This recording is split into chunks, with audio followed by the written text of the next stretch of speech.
So both of these guys will be discussing universal design for learning and social engagement and increasing diversity. So really looking forward to this session with you guys this morning, and you're very welcome. So take it away. Thanks a million, Lisa. Really appreciate the kind intro. Just to say from ahead, a big, huge thank you to the Students with Disabilities Advisory Group and also to our partners in USI for kind of curating this schedule. It looks so exciting over the next few days, and personally, this is always my favorite ahead event of the year. It's just it's just so energizing to hear the voices of the next generation of disabled advocates across the country telling us what's happening in their country and seeing what's going on. So it's really really brilliant.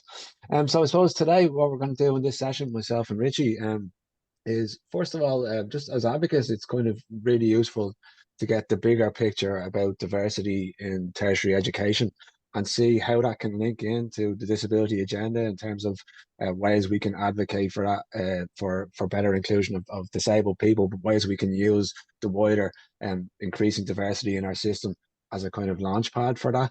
And so we're going to actually go in and have a look at that. Is our system actually becoming more diverse? And what does that look like from a data point of view? Like, what's the data that we have to show us that that's happening?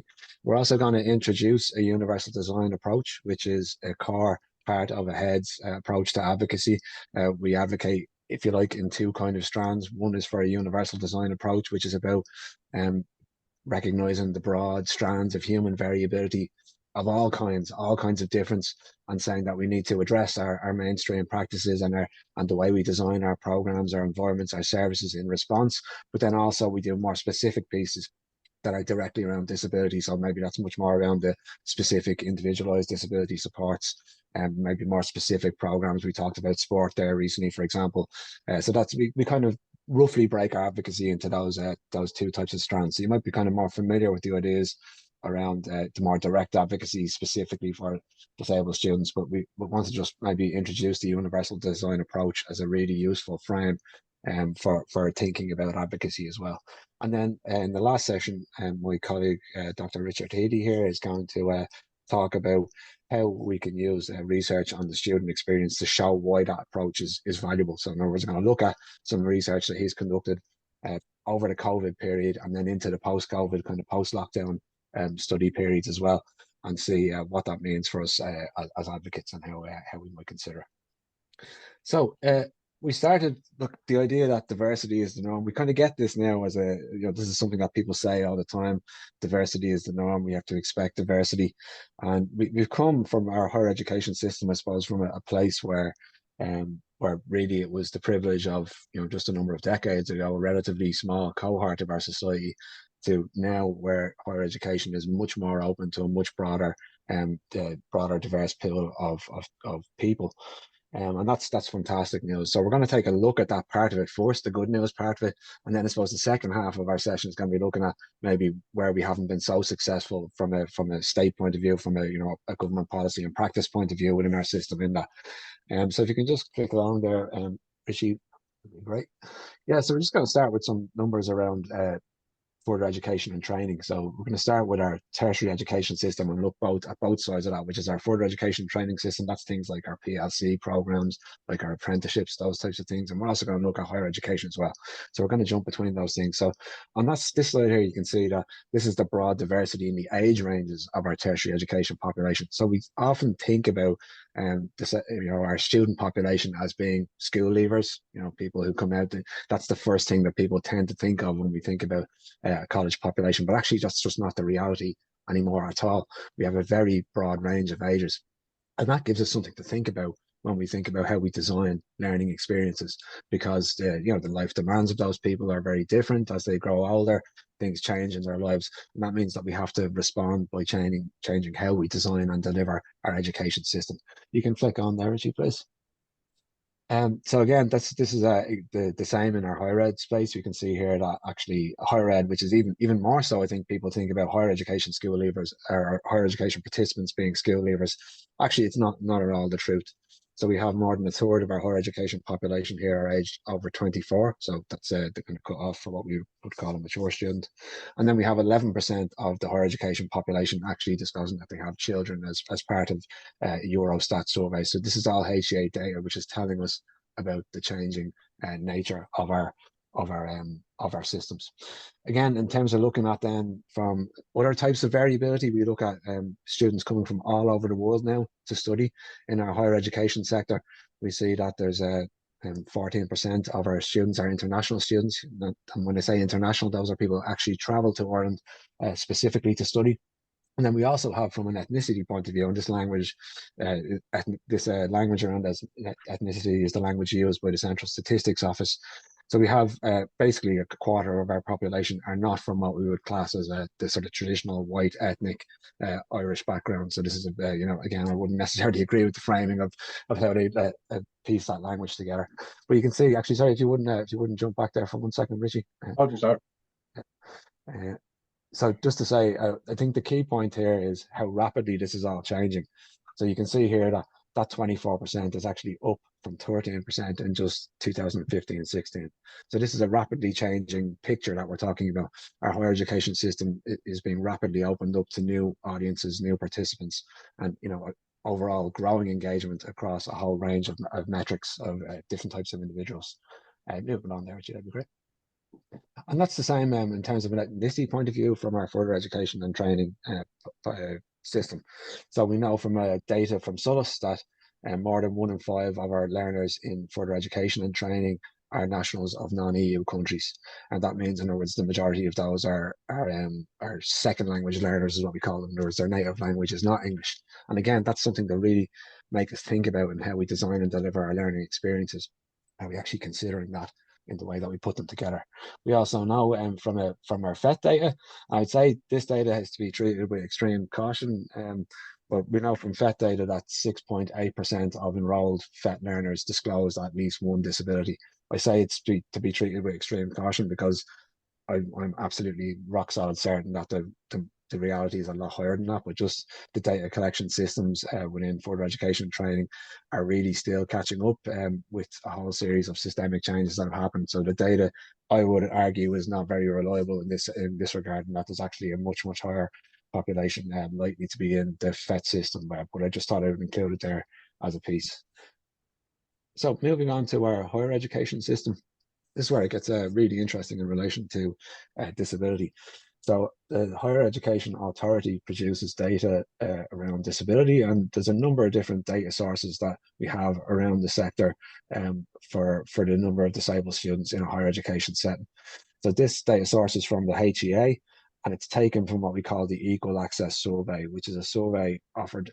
It's offered to all new entrants into our higher education system, but about 2/3 of that population take it. And within that survey, 19% of those anonymously disclose a disability. So just again to point down the rapidly changing nature here, you can see that that's up from just 12% in 2015-16. So that's again a really rapid increase in the number of people self-disclosing a disability, and that's partly in line probably with people feeling more comfortable disclosing disability in the first place, or maybe more readily identifying as somebody with a disability, and then also partly to do with much more increased access that has been brought about by programs like the Disability Access Route to Education, for example. And we can see here that that's reflected in the HEAD data around the engagement with disability support services. So we can see this massive increase here. It's risen by over 273% in the last 13 years alone.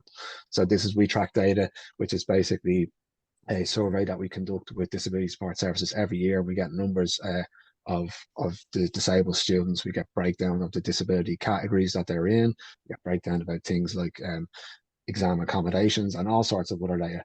And I'm not going to go through this sort of breakdown, but this is just to say that that's all there available, and the references are all in the slides here. And you can see here on screen what the picture up is here is a graph showing the various categories of disability and the numbers of students engaging with support services and the kind of percentage makeup of the disabled population that they represent.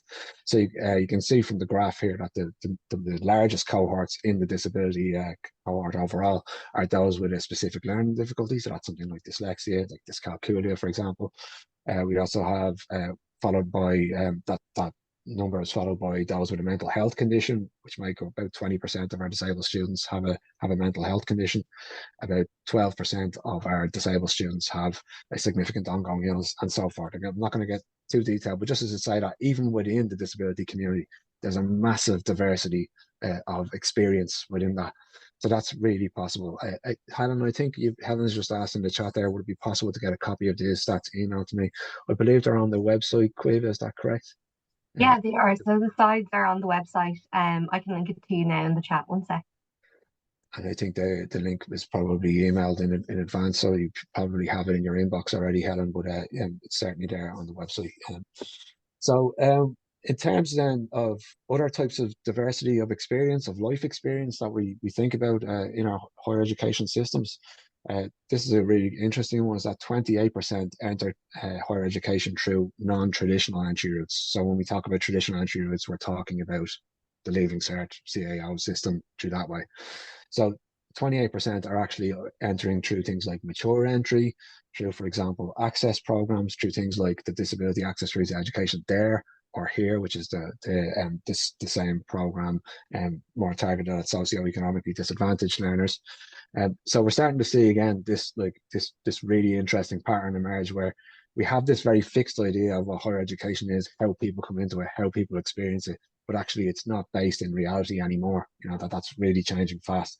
And we can see here again that almost 1 in 8 learners come from a socioeconomically disadvantaged area as well. So that's has implications for how we think about designing our experiences. This is just some more pieces that I wanted to put into the mix in terms of thinking about variability, human variability in the context of the higher ed population, is that there's all sorts of new pressures that are emerging from students because of this increasing diversity and because of other external pressures, like, for example, the housing crisis that we have. So this is a really interesting stat from the Central Statistics Office that shows that 19% of tertiary education students travel more than a 2-hour trip to their place of study, a round trip, each. So between their journeys to and from college. And these are the kind of stats that I also think we really have to think about in terms of helping us to build more flexibility and accessibility into the way that we, that we design our programs. Because if people are having to spend that extra time on a travel, well, that's actually going to have a big impact on how they can. I can see somebody saying they're only 19%, and obviously those stats will vary in terms of if it's only 19%. A lot of people will live, for example, that doesn't. People will live in student accommodation, for example. They have a very little travel, so there's a broad range overall. But you can see that that's something that we really need to consider when we design our programs. Equally, in terms of the amount of time that people spend actually working. So 7% of the full-time higher education population work during term time. So again, that's you can see that's steadily increasing. It's up from 45% in 2007. So students are having to work more than they used to make ends meet. And that's probably no surprise with the housing issues that we experience and the cost of living issues that we're experiencing. And in that group, they work an average of 17 hours per week. So of that 57%, the average is 17 hours per week. So we're asking them to do a full-time study program and then an average of 17 hours per week. Now, if you can imagine, if that's an average, the people who are on the sort of bad end of that of that average could be working well north of 20, even 30 hours a week for some of them.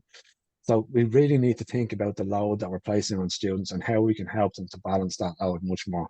So what's the point here? I suppose the point here is that, first of all, we should really celebrate the success that the sector has had in massively opening the door to a much more diverse cohort than was there before, more disabled students, more international students, more students from socioeconomically disadvantaged backgrounds, more students of broadening age profile. This is all really good news. But actually, I think the bit we haven't quite been as successful at yet is that we haven't really fundamentally thought about what that means for the design of our programs to a great enough extent at this stage. So we have this piece on the slide. We have people decorating around and saying its inclusion is not just about inviting everyone into the space. It's about inviting them to redecorate it with us. And that's really about the idea that we need to actually share power within the dynamic that we have with our students and invite people who are maybe from underrepresented areas and underrepresented cohorts to have a really strong voice in how we reshape the system in response to sort of that increasing diversity. And so the reason why we believe a universal design approach is that we believe that this is actually a kind of a structured and evidence-based way to kind of operationalize that idea, if you like, and to make it a more reality. So it gives us very clear set of principles to actually affect this. So what is universal design? But this quote on the screen here is from the UN Convention on the Rights of People with Disabilities, from Article 2 of that convention. And it describes universal design as, it says that it means the design of products, environments, programs and services to be usable by all people to the greatest extent possible without the need for adaptation or specialized design. So that's a really key bit at the end there, without the need for adaptation or specialized design. So what it's saying here is all of those individual accommodations that we have, for example, in a college, you know, there's actually, we need to be thinking as much as possible how we can design out the need for those accommodations in the first place. Some of them will always be needed. That's absolutely true. And disabled learners have strong rights to those accommodations, and they're a very important part of inclusion. But actually, a lot of them are actually happening because we haven't really thought about the fundamental design and making that as flexible, as accessible as possible in the first place. So just some examples of universal design in action, just to kind of bring it into reality a bit that you might experience every day around you. So you think about the likes of an automatic door in say, a shopping center. And these doors are actually originally designed as a product to address mobility difficulties, but actually everybody benefits from the flexibility and accessibility that's built into those products. So not just those who maybe are wheelchair users, for example, but you also might have parents with buggies, you might have people carrying big bags of shopping, you might have, for example, delivery men, you might have those who are elderly, don't want to lift heavy doors. So everybody benefits from the flexibility and accessibility in that product. The same idea here is with the idea of like adjustable car seats. You know, we imagine thinking about a fixed car seat, which is actually the way cars were originally designed back in the Henry Ford area. But you can imagine not being able to move your car seat up or down or closer and those types of things. So it sort of adjusts it. What happens is these products, they bend to the variability in the population rather than asking the population to bend to them. And that's really what we want to think about when we start to progress our higher education system and how it changes over time. So from a universal design perspective, that's largely, we think about universal design as being applied to things like products, like buildings, for example, and that approach is largely thought about in those contexts. But there's actually a more specific framework called Universal Design for Learning, or UDL.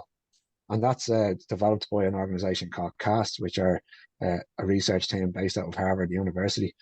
And they developed this framework to basically translate the concept of universal design into the teaching and learning space. So in other words, it's based on neuroscience and it's based on the teaching and learning sciences. And it's that idea of how we can proactively design for variability to begin with. And I'm not going to go too deep into it today because it's quite complex, and you know it takes a long time, and we'd need a session all day in and of itself to really explore it.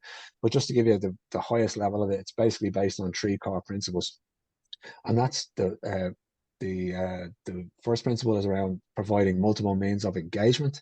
And that's all about the why of learning. So we recognize that we're all different as humans, as individuals. We all get motivated to learn and want to stay the course within our learning for different reasons. And so we have to create learning experiences that engage people in different ways and provide motivation for them in different ways in order to help them to stay the course and maintain that effort. The second is around providing multiple means of representation. That's all about the what of learning. So in other words, recognizing that people will internalize and comprehend different types of information to different degrees. And so we have to provide information in different ways. So in other words, it's not just good enough to have a really heavily text-based curriculum, that we need to provide variety in how we present information and how learners have the opportunity to internalize it. And then the final principle is around multiple means of action and expression. That's all about the how of learning. That's all about how learners express themselves and demonstrate what they know, and recognizing that if we want to be fair to learners and give them an equal chance to get where they need to go and show their learning in an equitable way, then we need to provide different ways for them to express their learning in the context of, say, assessment, for example, but also even just in the context of how they express themselves within the classroom and within their learning programs generally. So if you want to flick on there, Richie. So what's this in summation? What's that trying to say about UD and UDL? This is a kind of graphic, that sort of illustration on screen here that tries to illustrate that. And just to describe the illustration here, we have a sort of very studious looking invigilator sitting at the top of a little classroom with sitting on a desk. And he's stating to a bunch of students in front of him, he's saying, for a fair selection, everyone has to take the same exam please climb that tree. And his students in front of him are a dog, a seal, a fish, an elephant, a penguin, and a monkey. So obviously, what it's trying to say here is to say that with people who are coming to the table who are so different, that really we need to provide different opportunities for people, different ways for people to reach the same goal. In other words, there's kind of different ways to skin a cat, and that's what we need to think about when we design our education system. So that's kind of it in a nutshell for the first half. We're just going to pause for questions or comments. You know, if there's any comments from the room or from the chair, from the panel. So interesting to hear about all the different things that you guys are working on and how it'll change education as we know it. I think it's really, really cool and interesting, and I'd love to get more involved with it as my role continues. But yeah, does anyone have any questions or comments? Echoing that, Caoimhe, yeah, thank you so much. That was so insightful and really, really, really interesting. So thank you so much. No problem. And yeah, I suppose we just wanted to introduce it as a concept because as advocates walking down the ground, this is language you're going to begin to hear more and more often. So it's kind of useful to understand it. So I'll hand over to Richard. Just before I do, I might just say as well, like, don't forget there to use the chat if you want, not just for questions, but also for comments and for having the crack or anything else. So please feel free to do that. Thanks, Dara, for that. I think it's really interesting. I really liked what you said about you know, these words that are thrown around in the diversity literature, which a lot of them are based on race, ethnicity, disability, what we're talking about here is the change in preferences, the changing conditions that students are having to operate within. So someone has a hand up there. Will I take a question now or what? Yeah, Helen, do you want to go ahead? Pause, so I'm just want to pull it back. Yeah, Helen, we'll take your question now if that's okay.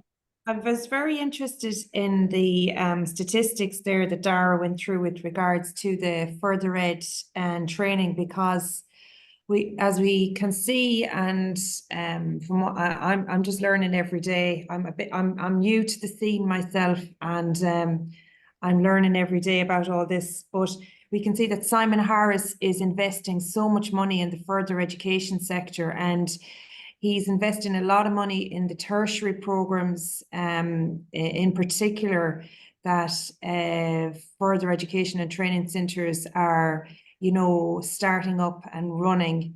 And I'm just very interested in all that area, and I think it's phenomenal. And I think the percentages and the numbers of people who are on the uptake of the further education and training courses is there's a huge demand for those courses.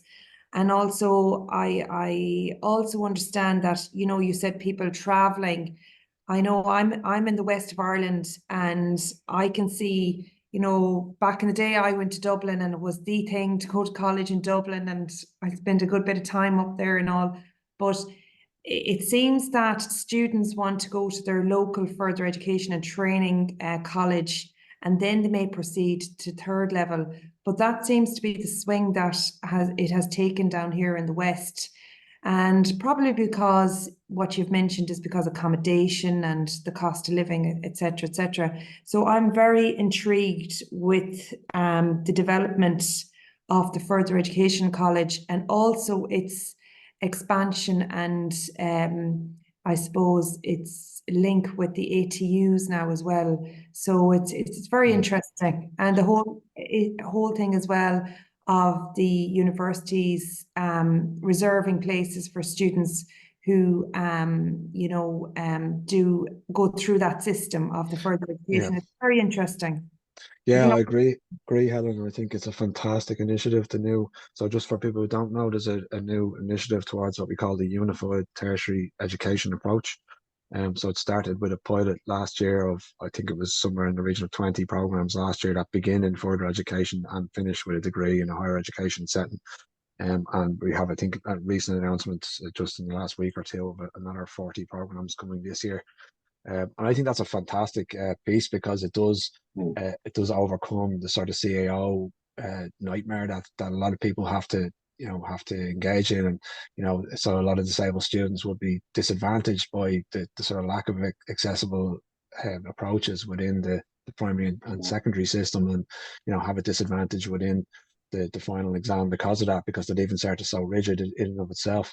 So this is another way perhaps around that to a degree. But I also just think in general that I'm really appreciative of the approach in further education and training, as they're often smaller class sizes and they often have very strong relationships with their educators as well. So it's quite a nice sort of transition and graduation into from a further ed setting into a higher ed setting. So I really value that approach. And just to say, it's AHEAD is very conscious of supporting tertiary education as a concept in terms of bringing together higher education practitioners and further education practitioners to learn from each other. So one example is that we're actually developing or supporting the development of a national charter for universal design in tertiary education right now. And it's just coming to the final stages of that development stage. So we're trying to promote that kind of cross-sectoral approach to it, to a universal design initiatives. Yeah, I think it's a really key. Thanks, Helen, for that. It's a really key initiative that responds to the change in the change in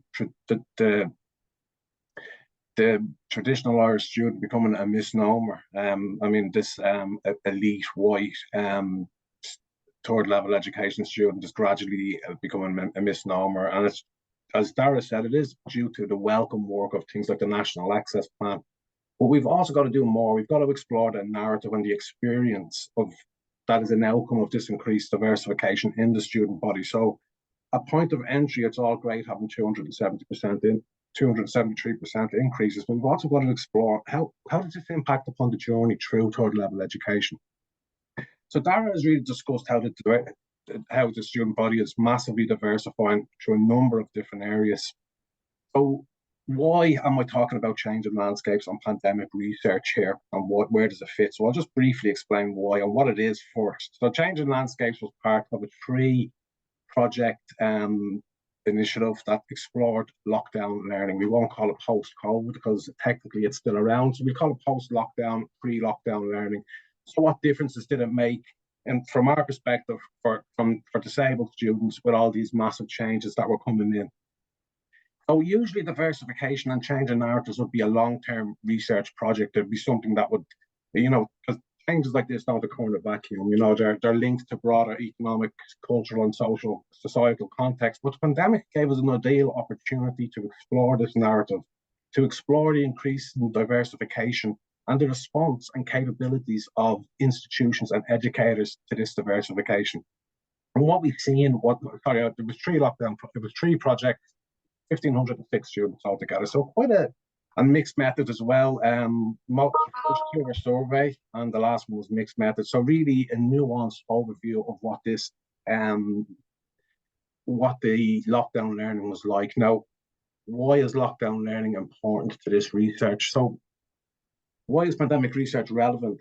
The pandemic was an ideal environment to explore the capabilities of lecturers and institutions regarding ease of engagement, accessibility, and flexibility. So facets that are very linked to UDL. And as Dara said, UDL aims for the margins of the student body. So the norm is seen as something that doesn't exist. The pandemic was a time when this had to be responded to, and it had to be responded to quickly. So there was, there's a slight bit of pressure on educators and institutions and on students. It was a very challenging time. But it amplified diversity in the student body, and it also emphasized the effectiveness of UDL in solving these challenges that increasing diversification gave. And it gave us a really key lens of looking at this over 2 years. As I said, usually this will be long-term research. I mean, diversity does not happen overnight. Change of preferences do not happen overnight. But in this case, I wouldn't say overnight, but over 2 years it did. And as a researcher and as the research team with Dara and Vivian, it gave us an ideal opportunity to really explore diversification and, more importantly, the response to diversification. So the challenge of the pandemic was at its root about accessibility and flexibility. Now, both are key tenets of UDL. I would argue that the challenge of diversification is also about accessibility and flexibility. So our research explored choice, it explored accessibility, it explored the emergence, the increased use of assistive technologies and the different modes of learning during this period. We've got to remember in post-lockdown learning, We had students who were learning online, we had students who were learning in a blended learning environment, and students who were full face-to-face on-campus learning. So what key themes did we find across? So if we are tracing change in narratives in response to diversity, what key changes and themes did we see? So I'll briefly go through these next few slides are really exploring the changes that the increased diversification and the response to that over a short period of time, how that was felt and how that was made manifest in the student body through preferences, through how they engage with their studies. So what we found was we changing preferences in how students desired to learn. I will go into it a little bit more. This is a massive finding for us. We found sustained increase in the use of assistive technologies. In fact, there was a 100% increase in our first lockdown learning research project, and our last one, Change in Landscape, was post-lockdown. We found it really important to explore the post-lockdown environment because we wanted to know that these changes that were coming about because of pandemic learning, which was innovative teaching practice, the increased use of UDL, where a little bit of variation upon around assessment. We wanted to see if any of these were going to have any lasting impact on practices, on learning in a post-lockdown landscape. So even though it was an extremely challenging time for most people here, most you guys, most students here, a lot of positive stuff did actually happen. And we were very interested to see if this was going to be sustained post-lockdown. So what did we see? These are the changes. We're talking about change in narratives of diversity. What did we see? So I'm not going to go through the entire graph. I'm sure you guys can make it out. So we see a massive increase in students preferring, and this is the disability cohort that we were talking about. All our research is obviously aimed through the lens of disability. So when we talk about diversity from this context, that's what we are talking about. So the majority of students with disabilities now prefer to learn from a blended in a blended learning environment, which was a massive change, and it's something that we have been championing and advocating and recommending for a long time, which was another key theme of lockdown research. A lot of the recommendations that we had made as a result of preceding research was now being done. Things that we had been told before maybe can't happen were now being done. So what was now a recommendation had now turned into an actual practice where we could actually say, is it working? And we've seen students changing their preferences and how they desire to learn as a result. And that was a massive finding for us, because blended learning would be seen as probably the most accessible way for many students with disabilities to learn. And that when we've seen that, it was great. And we also seen a move away from online learning in 2021 in our last research project. So when we asked students, we found that blended learning was now seen not only the most preferred mode of learning, but also the most accessible mode of learning when we spoke to students in our last research project in Change in Landscapes. So really interesting findings here, and move away from pre-pandemic norms. Now we can see them being measured against each other when we look at lockdown learning and post-lockdown learning. Now, again, just to reiterate how important it was for us to look at post-lockdown learning, because as I said, we've seen these innovative practices. We heard students explicitly calling out UDL practices. They were even recognizing it. And by the end of lockdown learning, we had seen many students, I wouldn't say most, but many students had recognized that a lot of these changes had made a massive impact on how they had progressed through their studies. But this is a key, give me 1 second. This is a key graph that explores the differences over the 2 years. And so we asked participants to respond to this. My lecturers or teachers have considered accessibilities in the learning materials they're providing me with. Data from 2001 and 2022, so 2 separate research projects. The earlier one is in the gold, the later one is in the green. And we can see a move away from the emphasis on accessibility here. So what that means to us as researchers, we're saying, okay, we see a greater emphasis on accessibility, on flexibility during lockdown learning. In a post-lockdown learning landscape, we see that dissipating slightly. So where we're witnessing a move away from UDL practices, the innovative teaching models, the different forms of assessment, all this good stuff was beginning to disappear. again, to more explore this in Change and Landscape, in our post-lockdown research, we asked students, have you had any choice in whether you attend your classes and learning activities online or face-to-face? And you'll see offered no choice, 55%, some choice, 37%, only 8% were offered some choice. So we are seeing a return. Unfortunately, a lot of these key lessons that could have emanated from lockdown learning, many of them are began to dissipate, as we see in this Change and Landscape research project. So we ask students, one of the positive things, I don't want to say good, because I know it's an extremely challenging time for most of you guys, but from a research perspective, one of the good things that we could do here is we could ask the same questions, which is something we do quite a lot on different years, and then compare the answers. So comparative analysis, obviously. So the year before, we had asked students, we'd asked participants, what was high priority for policymakers in future learning, and the recording of classes being made available, and choice in assessment formats were also high. 88% in the latter, 78% in the former, said that these were high priority. So did they materialize in the post-lockdown landscape? As we can see from this graph, no. I'm not going to talk it through the graph. You can see in particular choice in assessment, 82% no, never, rarely. And recordings, 40% never. And this was also, by the way, this didn't just emanate from our own research. This was reiterated by IUA research and QQI research of the general student body, whereas from our own research, this is from the disability cohort. So we're seeing this across the entire student body, and it didn't materialize in post-lockdown practice, unfortunately. So the student voice. So from our second learning from home project, a student said, allowing students with accessibility issues to have access to recordings, audio or video, it doesn't give them anything extra that an able-bodied student doesn't already have. It helps level the academic playing field for them. It's a small thing that could help further improve lives and careers of people with disabilities. So really strong quote there from Gumri, and we totally agree with all this. I mean, but the student voice is so important to us. I mean, this is the voice that we want to be hearing, and this is the voice that we want to be following. So, really, students even recognizing that accessibility was there, and accessibility began to dissipate, unfortunately. This is from our last Change and Landscapes projects. We've done a couple of interviews as a mixed methods approach. So Tara, which is obviously a pseudonym, Tara said the colleges need to understand that we all learn differently. Because the one module I got an A in our last semester, everything else I scraped the pass or I just about failed.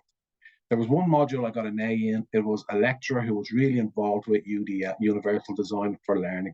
She gave me a lot of freedom in our topics and the ways we are assessed, the formats we use, and it really, really suited me. I really excelled. I would have liked more choice around everything else. So what we heard Tara saying there is, when a lecturer, when an educator promoted accessibility, promoted flexibility through UDL practices, she excelled greatly. And when it didn't, she really said she struggled and sometimes just scraped passes, unfortunately. So what we're seeing here is we need equality of opportunity, equity of opportunity, and this was really being promoted through UDL. And at one stage through lockdown learning was something that we were seeing, this could be positive, lasting change.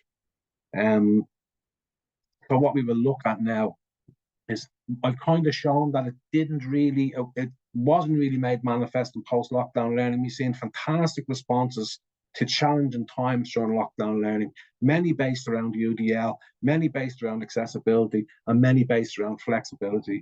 But as we moved into a post-lockdown landscape, we've seen a lot of that emphasis dissipating and a lot of it disappearing, and a very obvious return in many cases to pre-pandemic norms.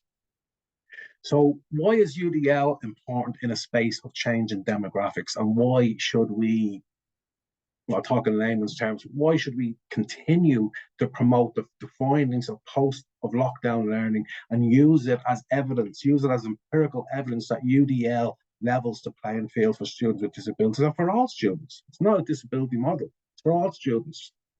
So UDL in the space of change in demographics. So we have change in demographics. Dara has been through the multitude of just different needs, different preferences, people with different personal circumstances, and then there's a whole bunch of other labels that sociology uses to describe changing demographics. So even apart from that, we need newer flexibilities if we are going to welcome the celebrated results of the NAP, which is the 273% in higher education, and Dara was through the further education stats. We've got to implement newer flexibilities into the standard experience of the student body. So again, personal demands of students changing. Dara was through that as well. I mean, really surprising, some of that research for me. Over 1 in 3 mature students, 1 in 10 a parent, 45% working an average of 17 hours a week. I mean, when we look at socioeconomic status and students who maybe have to do that and students that don't, and we want to promote equity of opportunity, we've got to be looking at UDL models. We've got to be looking at facilitating everybody with an equal opportunity. Back to that cartoon where my money would have been on the monkey. Sorry, maybe the crow would have made it first. But we've got to be promoting equality of opportunity to climb in that tree. And in this case, making your way through your studies. Again, the wider cultural shifts in expectations in the workplace. So the OECD have said people will need to leave education with the skills needed, not only to meet the needs of the labour market and society of today, for those of tomorrow as well. So we are seeing a rise in the need for digital skills, the need to remote work, to be able to work remotely. So we should be practicing that in the college. If we want to have people who are being educated, leaving, who are work ready with the skills that are needed to enter the labour market, why not bring these practices into education, into tertiary education? Very importantly, it can help level the playing field for students with disabilities. However, unfortunately, finding of changing landscapes suggested a slow creep back. So the key question, we have another 2 questions, but one of the key takeaways is, have we missed an opportunity to reimagine teaching and learning? Have you missed an opportunity to provide equity of opportunity for all students? So if we could talk about that afterwards, it would be great. So time to reflect. Has anything from this session, particularly, and Dara, if you want to chime in with me here and help me out, because we're just finishing up. So if you want to help, so has anything from this session particularly resonated with you and your educational experience? And Dara, I'll let you go in with the second one. Yeah, and are there issues here raised that you would particularly like ahead to consider conducting national advocacy on? I actually see there's already 2. And Quiva, I know you said you were going to raise these yourself, but I'm going to steal a march here and call them out because they have direct relationship to the question here. We have 2 great testimonies. I really want to thank Anne and Ryan in particular for sharing your own experiences. So Anne has said here that she has a chronic illness and has to work from home, so depends on online education. And during lockdowns, the world opened up to Anne, and now she feels back in isolation since life has gone back to what was normal pre-COVID. So this is an exact kind of corollary of what Richie is trying to say here from the research is, right, for lockdown, it was very, very difficult for an awful lot of people, but there was actually a cohort of people who really benefited from the new flexibilities. So what can we learn from that? And it's not like that we necessarily have to change practices in a way that sort of benefits the people who actually prefer to be in the classroom. I mean, we have the technology now to be able to build in that flexibility and choice to enable people to engage in the way that works best for their own life circumstances and for their own being, for their own experiences as a human. And then Ryan comes in and he says he strongly agrees with that approach, and he talks about the modules in college working well in that blended format, and in particular highlights the difficulty with these modules that have 100% final exams and the immense stress that causes, and feels that really passed by a stroke of luck. The amount of times that was referenced within our research where we had student testimony talking about how when the move to lockdown happened and it switched from largely in-person timed invigilated exams into either open book exams, which took place over a longer period of time, or indeed alternative assessments, where actually their grades radically shifted. So that has real implications when we think about the actual quality of the teaching and learning practice itself. It's not doing what it's supposed to be doing, which is saying, can this student meet the learning outcomes? You know, if 2 different forms of assessment have totally different results, then that's actually a fundamental issue of quality. So just on that one, a good example of the types of things AHEAD is trying to do, because that in particular is a major issue for us around the exams, that we're partnering with QQI, who are the national quality body here in Ireland, to kind of credit all of the degrees across Ireland. And we're going to run a conference in April with them for the education system. So for people who are designing programs around inclusive assessment and standards. And part of that is to try to explore what's happening here with regards to this move back into much more dominant modes of timed exams as a dominant mode of assessment, and to sort of encourage people to move back away from that. And we're also hoping that at that event we're going to collaboratively create a set of principles for inclusive assessment, which will be formally endorsed by QQI, the national quality body.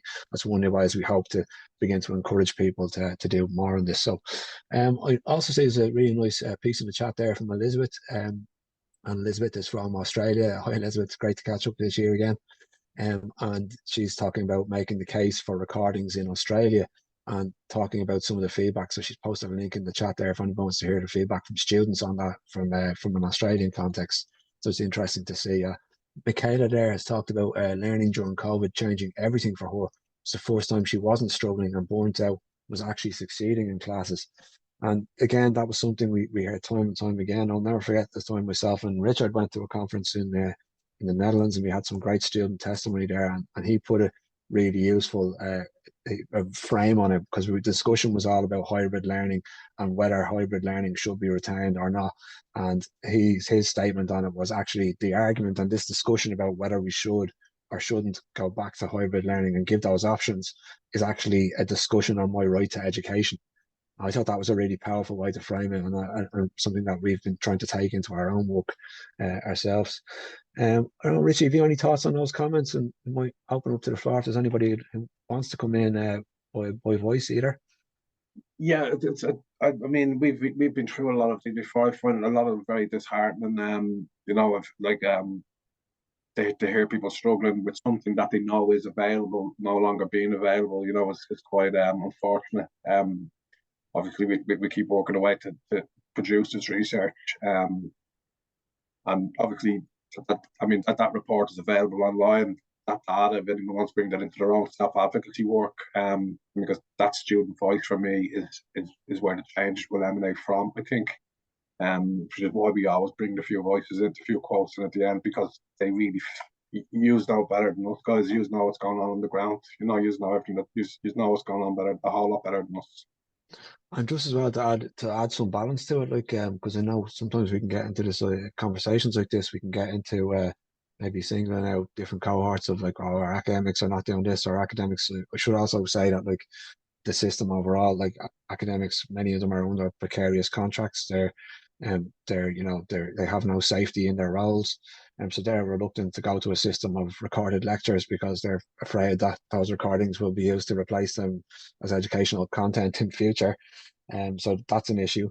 There's also an issue of just those being poorly paid, those academics, in terms of the time poor, not actually paid to do the work of teaching and learning. So a lot of the institutions, particularly in higher education, have a stronger research focus, and the academics are incentivized to focus more on that in terms of their time than on teaching and learning practice. So it's kind of a broader systems issue that we have to look at. So it's not something that we want to be saying here is the kind of fault of the academics necessarily in this. It's kind of a whole series of factors at play in the discussion as well.